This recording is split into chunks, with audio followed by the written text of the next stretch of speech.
এই যে পুকুরদারে এই লেবার নিয়ে এরপরে পরিষ্কার পরিচ্ছন্ন করতে হইবে। সামনে কোরবানির ঈদ আসতেছে, তোমার বারবার আমার বলে দিতে হবে। এখন কি চাবা, খালি কি চাবাও চাবাও। মাদার সাহেব দুটো চাল মুখে তো ফেলাম, কি করবো? এরা কিন্তু পান খাইতে না, তো আমি পান খাইতে নিষেধ করেন। চাল খাও, এটা কোনো কথা?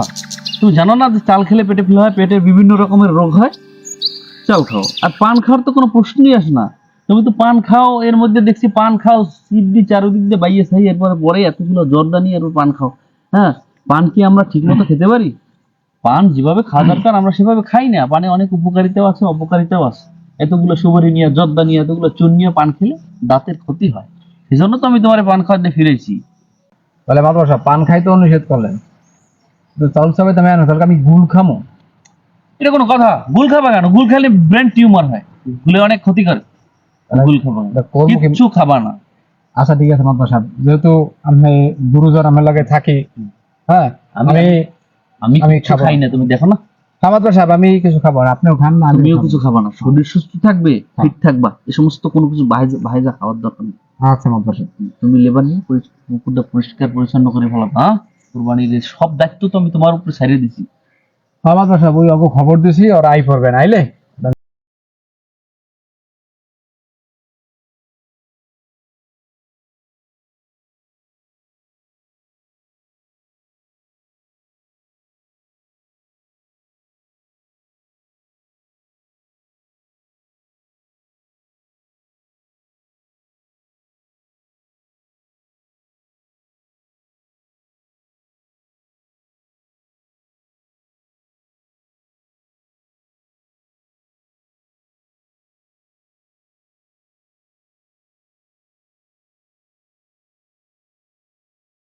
কষ্টে আছি মাদ্রাস সাহেব। এই আকাশ, তুই ভয় পাও কা বেটা? মাতবারে থাকতে তোরা কার বুকের পাড়া আছে যে তোরে ভিডিও ছাড়া করবে, তোরে ভয় দেখায়? তুই কোনো ভয় পাস না? এ মজনু, এই দেশ দি যে ওরে কে কি বলছে, আমি এত বড় সাহসকার। মাদ্রাস সাহেব আপনি নিশ্চিন্তে থাকেন, এই এলাকায় এমন কারো বুকের পাটা নাই যে মাতবার উপরে কথা কইবি। হ্যাঁ, আমি সব দেখতে রাখেন না, ও তো আমেরই লোক, এবং এই এলাকার বিচার আচার যেমনি সব আমি করে মাদ্রাস সাহেব, আমি এটা দেখতেছি। এটা দেশ। হ্যাঁ আকাশ, তুই চিন্তা করিস না, আমি দেখতেছি। আকাশ, তোর তো একটা কথাই কয় নাই। এই তুই, আমি যে গরুটা আনবো, আমার ফ্রিজটা গেছে নষ্ট হয়ে, এখন আমার এই ফ্রিজটা সারাইতে হবে। আর যদি ফ্রিজটা সারানো না যায়, তাহলে আমার একটা নতুন ফ্রিজ কিনতে হবে। আগে ফ্রিজ ঘরে আনবো, তারপরে গরু আনবো, বুঝতে পারছিস? যদি আমার ফ্রিজ না থাকে, তাহলে আমার কোরবানি দিয়ে কি কোনো লাভ আছে? যদি ফ্রিজে না রাখতে পারি, তাহলে তো কোরবানি দিয়ে কি হবে? মাদ্রাস সাহেব মুই কি গরুটা বাইরে হেলে বেচছিলাম। হে আকাশ, তুই কইলি কি? তুই গরু বাইরে বেচবি, এর কোনো কথা কইছো? এই এই এলাকায় কার আছে মাতবার সামনে, মাতবার যে গরু পছন্দ করছে তোর গরু? হ্যাঁ, ওই গরু কেটা কিনবে? আর তুই ভয় পাও? তোর আমি কইলাম যে ওটা আমি দেখবো না, তবে তুই এবার গরু বাইরে বেচবি, এর কোনো কথা কইছো? মাথা সাহেব দেখছো আমার সাহসটা কত বড়, ও আমের সামনে বাইরে গরু বেচবে। বুঝতে পারে না, দেখ হইছে। এই তোর দেনা পাওনা তুই যা পাস ডিজাইন নিলেই, এরপর তোর সব বুঝাই দিবো। আর তুই আমার কথা কবি তোর কেউ চাপ দিলে, ঠিক আছে? ঠিক আছে। তোর কোনো ভয় নাই। আর আমি ও তো আছি, তোর কোনো সমস্যা হলে তোর কাছে কবি, ঠিক আছে? আচ্ছা বলছিস আকাশ, মাতবার সাহেব যে কথা বলছে তো ঠিকই বলছে। মাতবার সাহেব কুরবানি দেবে ফ্রিজে রাখার জন্য, মাতবার সাহেবের ফ্রিজই নাই। এটা যদি ফ্রিজই না থাকে, তাহলে মাতবার সাহেব কুরবানি করবে কি? যারা মাতবার সাহেব একটা নতুন ফ্রিজ আনবে, আননা এরপরে তোর গরু আনবে, সমস্যা নেই। তুই চিন্তিত থাক, নিশ্চিন্তে থাক, তোর গরু মাতবার সাহেব আনবে, কুরবানি দেবে। হ্যাঁ, এই আমরা হন, মাদ্রাস সাহেব এই যে কোরবানিটা দিব, এই ফ্রিজটা যদি আগে না ঠিক করি, এই কোরবানিটা দিয়ে গোশত কোথায় রাখবো? গোশত তো সব ডিপে গাদায় গাদায় এরপর তুমি, ঠিক না? ঠিক মাতবার সাহেব ঠিক কথা বলছো। পরের বছর কোরবানি পর্যন্ত যাতে এই গোশত খাইতে দেবে। আর নাহলে কি কুরবানি মাতবার সাহেব? এই তোমারে কাইল মুই যে গোশত খাওয়াইলাম, গেছে বার কোরবানি। ও মাতবার সাহেব, হ্যাঁ তো মরে আমি আগে কোন নাই। দেখ না রুডে রুডে গেছে কেমন একটা। ও আসলে আমি একবার ভাবছিলাম তো মাতবার সাহেব মনে হয় হরিণের গোশত খাওয়াইছি। আরে কি খাও, হরিণের গোশত পাবো কোথায়? একটু গেছে নাকি কোরবানির গোশত খাওয়াই দিতে পারে। হায় হায়, কম কি না মাতবার সাহেব, সত্যি ভালো লাগছে। ভালো লাগছে না? হ্যাঁ হ্যাঁ ভালো লাগছে। দেখছো, তাহলে এইবারও চাইতে আছি যে এই গোশত গাদায় গাদায় রাখিয়া সামনের বছর কোরবানি বন্ধু আনবো, এরপর আবার যখন কোরবানি দেবো আবার গাদাবো, মানে চলতে থাকবে আর কি, এদের চলতে থাকবে। তুমগোর মতো হারামি এই বাপের জন্মে আমি দেই নাই।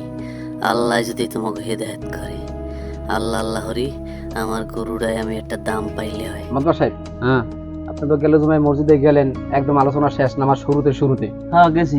ইমাম সাহেব যে আলোচনা করছে কুরবানি নিয়ে, আপনি শোনেন না? না শুনতে পারি নাই, কি আলোচনা করছে? কি আলোচনা করছে? আল্লাহ তাআলা বলেন যে তোমাদের বস্তুর রক্ত মাংস গোস্ত হাড্ডি কিছুই চামড়া আমার কাছে পৌঁছে না, আমি কিছু দেখতে চাই না। ওয়ালাকিন ইয়ানালুহুত তাকওয়া মিনকুম, তোমরা কির জন্য করতেছো, তোমরা কার জন্য করতেছো, এটাই আমার কাছে পৌঁছে। ওয়ালাকিন ইয়ানালুহুত তাকওয়া মিনকুম, তোমার যে তাকওয়া এটাই আমার কাছে পৌঁছে। কোরবানি দেওয়ার জন্য আমাদের সমাজের ভিতরে দেখা যায় যে আমাদের সুদের টাকার কোরবানি থাকে, ঘুষের টাকার কোরবানি থাকে, বিভিন্ন হারাম প্রক্রিয়ায় ইনকাম করার টাকার কোরবানি থাকে। এই কোরবানি, এই টাকা দিয়ে কোরবানি দিলে কোরবানি হবে না। আর যারা আপনারা ভাইদের, যারা আপনার প্রতিবেশীদের সাথে এরকম ভাগে কোরবানি দিতেছেন, যদি আপনার ভাই কোনো ভাই এরকম সুদের টাকায় কোরবানি দেয় বা ঘুষের টাকায় কোরবানি দেয়, আপনি একজন ব্যক্তি ছিলেন, আপনার সৎ টাকা ছিল, কিন্তু আর যে কয়জন ছিল এদের হারাম টাকা, এই কারণে আপনার কোরবানি আল্লাহ তাআলা দরবারে পৌঁছবে না। মাতবার সাহেব, ইমাম সাহেব তো আরো বলছে হ্যাঁ কি যে বলছে? কুরবানির রক্ত মাংস, হ্যাঁ, এগুলো তো আর আল্লাহর কাছে যায় না, হ্যাঁ আল্লাহর কাছে যায় মানুষের মন। তার মনের ভিতরে কি আছে? মাতবার সাহেব, আপনি যে কুরবানি দেন ওই ফ্রিজে রাখার জন্য, আমনের দা কদ্দুর আল্লাহর দ্বারে যায়? মোরা তো কুরবানি দিই হলে মাতবার সাহেব গোস্ত খাওয়ার জন্য। এটা অবশ্য খারাপ কাম নাই, কি মোরা যে কোরবানি দিই, কোরবানি খাওয়ার লাগি দেওয়া হয়। বলেন মাতবার সাহেব। মরার পর কি পরবারে আল্লাহ আবার এর লাগি মনে করো আবার জাহান্নামের মধ্যে হালাই দিবেন? হ্যাঁ মাতবার সাহেব, অবশ্যই তো। কারণ আমরা তো হয়তো এইটা মানুষে বোঝে না, আমি বুঝি না, অন্য কেউ বোঝে না, যে আমরা বুঝি কি যে মাতবারটা বিশাল গরু জবাই হয়েছে 1.5 লাখ টাকা দিয়ে, তাহলে এইটা মাতবার সাহেব মানুষের দেখানো হয়ে গেল না? এটা তো আল্লাহর রাজে খুশির জন্য হলো না মাতবার সাহেব। কথাটা তো হাসাই কইছো, ঠিক কথাই কইছো, কিন্তু এই দেশের অধিকাংশ মানুষই তো এইরকম এই জবই দিয়ে মনে করো ফ্রিজের মধ্যে ভরি দিয়ে এরপরে এইটাই সামনের বছর এই কোরবানি বন্ধ খায়। মাতবার সাহেব, এটা আসলে বলতে গেলে এইভাবে আমি বুঝি, কোরবানি হয় না, এটা যে ফ্রিজ গাদান, গোস্ত খাওয়া হয়, গোস্ত খাওয়া হয়, গোস্ত খাওয়া, এটা আমি বুঝি মাতবার সাহেব, গোস্ত খাওয়া হয়। তাহলে মানে- এই গোস্ত খাওয়া, এইটা কি মাতবার সাহেব আপনার পক্ষে এটা কি সম্ভব? কোন এটা খারাপ কম নয়, কি করি তাইলে এই যে বাইরে যাইতে হইবে, হ্যাঁ? হ্যাঁ মাতবার সাহেব, আর বস্তু এখন কমায় নাই, মরে গেলে আল্লাহর কি কম, এত বছর যা খাইছি তাহলে এখন বাইরে হ্যাঁ মাতবার সাহেব, বাইরে যেতে হবে, এবং যারা আছে এদেরকে আমের মাধ্যমে বুঝাইতে হবে। আমি এলাকার মাতবার সাহেব, আমের তালা অনেক দেশে, আপনি 2টা কুরবানি দেন, 3টে দেন, তাতে তো আপনার টাকা পয়সা কমবে না মাতবার সাহেব। আপনি দিয়ে একটা বিলেই দেন গরিব দুঃখীরে, অসহায় যারা আছে তাদেরকে বিলেই দেন, আর একটা আপনি নিজে আত্মীয় স্বজন দেন, আপনি নিজে খান। মাতবার সাহেব দেখেন, আমাদের সমাজে অনেক অসহায় গরিব আছে, যারা কোথাও যাইতে পারে না, কুরবানি দেওয়ার সামর্থ্য নাই, এদের দিক তো আপনার একটু তাকানো উচিত, আল্লাহ রাজে খুশির জন্য। মাতবার সাহেব, কথাটা একবারে মানে খুব ভালো কথা বলছো, আমার মনের মধ্যে আসলে লাগছে। এত বছর হয়ে গেছে, মোরা তো কোনো সময় এরকম উপলব্ধি করি নাই, আর তুইও তো আমরে কোনো সময় লাতাই দাও না এরকম সুন্দর করে দিয়া। মাতবার সাহেব বাতাই দিন, মুই তো এবিল আল্লাহ, এই হুজুরের মসজিদে বয়ান শুনিয়া পরিবর্তন হয়ে গেছি মাতবার সাহেব। কয়দিন এই দুর্নীতি থাকবো কন? না এটা অবশ্য খারাপ কাও নাই, দুনিয়ায় তো বয়স তো মনে করো অর্ধেকের বেশি হয়ে গেছে, এক ঠাং করতে গেলে কয় বরে। হ্যাঁ মাতবার সাহেব, এখন মানে আল্লাহ যা দিয়েছে মানুষের জন্য এখন করা লাগে। তাহলে একটা কাম কর, বলেন। গরু আকাশেরটা বড়টা, এইটার একবারে কাটে সব মানুষের মধ্যে বিলাই দিব, ঠিক মাতবার সাহেব। আর একটা ছোট মোটো আন, ওইটার মোর আত্মীয় স্বজন মিললে খামন, হ্যাঁ মাতবার সাহেব, এইটাই ভালো হয়। এটা ভালো হয়। হ্যাঁ আচ্ছা দেখ, এটাই হেলে করতে হইবে।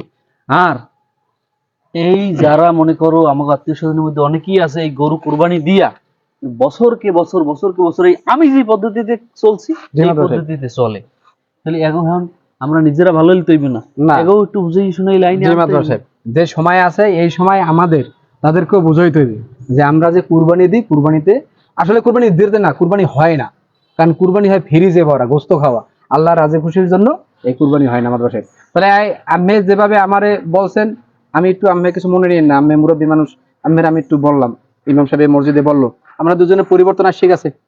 আমরাও চাই সমাজে যারা আছে তাদেরকে এইভাবে বুঝাইয়া বললে লাগে আমরা জনে জনে যাবো, আল্লাহর জন্য কাজ করব, যাইয়া বুঝাইয়া দেখি আল্লাহর পথে দিনের পথে আনা যায় কিনা। আচ্ছা দেখি, চেষ্টা করি। আচ্ছা মাতবার সাহেব, তাহলে আমি এখন একটু উঠি। আচ্ছা তাহলে যা, সময় মতো চলে আসে। হ্যাঁ আচ্ছা মাতবার সাহেব। আচ্ছা তাহলে যা।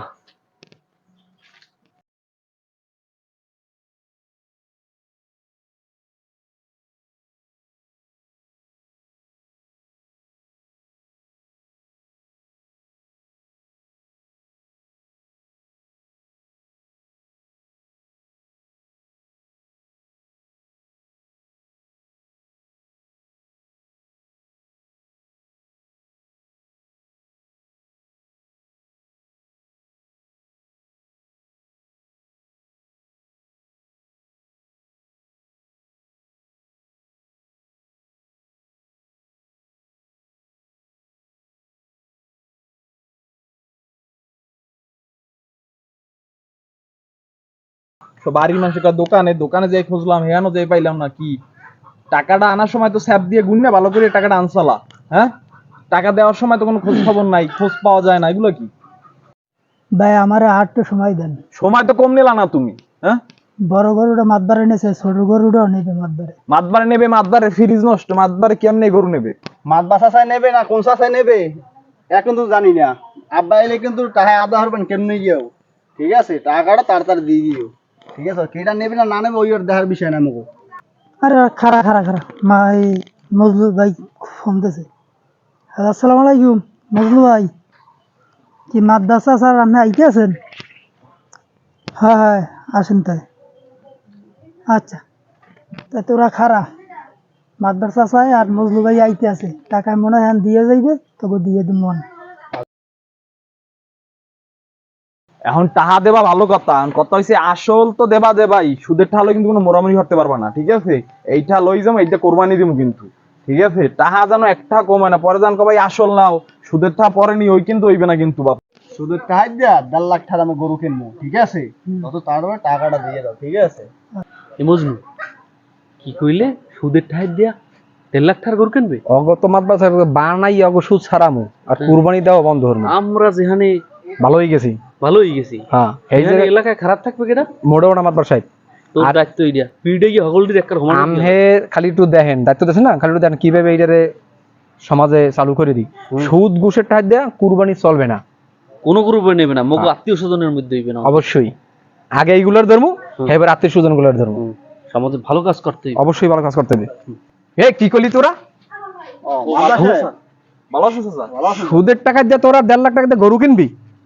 হ্যাঁ চাচা মানে কি কম, মানে আব্বাই তো এই। জানেনি আমি জানি সব টাকা জানি। লাগিয়া। তোর বাপের সাথে এই মাত্র আমার ফোনে কথা হইছে, হ্যাঁ এই মাত্র কথা, তার সাথে কথা বলতে বলতে আইছি না, হ্যাঁ ওখানে মাদ্রাস সাহেব। কাটি গেছে। তার আমি বুঝাই বলছি, সুদের টাকায় কোনো কুরবানি হবে না। ও গরিব মানুষ না, ও গরিব মানুষ না, অবশ্যই মাদ্রাস সাহেব করি। সরকার দেয়া এই যে সুদের টাকা নিবি, জোর জুলুম করে কত কষ্ট করে গরুটা পালছে, সুদের টাকা নিয়ে, সেই সুদের টাকা দিয়ে এরপরে তুমি 1.5 লাখ টাকার গরু কিনবা, আর সেটা কোরবানি দেবা, আর হইবে সেটা? তোর আব্বারে বুঝাবি যে গুসটুস খাওয়ার চলবে না, হ্যাঁ সরকারি চাকরি করো, গুসটুস খাওয়া চলবে না, ভালোই যাও।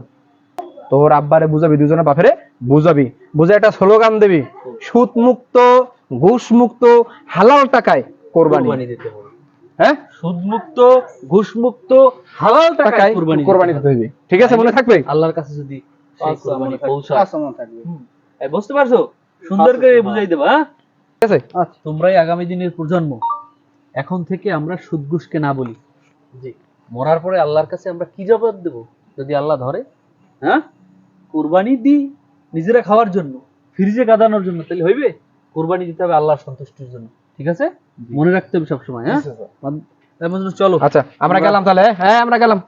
আচ্ছা আচ্ছা তো মানে ভুল তো অনেক করিয়া লাইছি, আমি অনেক উল্টোপাল্টা কিছু কইছি, তো একটা চাচা আমি রাগবেন না চাচা, ঠিক আছে? মোর তো ছোট মানুষ বোঝেনি তো, আব্বা হে পাঠাইছে সারাদিন ফোন করি করে উড়ি করে, তো বাবা আমাকে রাখবেন না, ঠিক আছে? তো আচ্ছা এই চাচাগো কথাই কিন্তু মোটামুটি আমরা বুঝতে পারছি বিষয়টা, ঠিক আছে? না আমরাও এরপরে এইসব খারাপ কাম আর করবো না, তো এইভাবে কোরবানিটা হালাল ভাবে করা যায় এইভাবেই করবো, ঠিক আছে? তো আমি সুদের ঠামগো লাগবে না, আমি আসল যেটা পাই মুগো সেইটা আমি হিসাব করে ভালো করে দিয়ে দেন, ঠিক আছে? তো মোরা যাই, তো আমি সন্ধ্যার পর দিয়ে মুখ টাকাটা দিয়েন, ঠিক আছে? ঠিক আছে।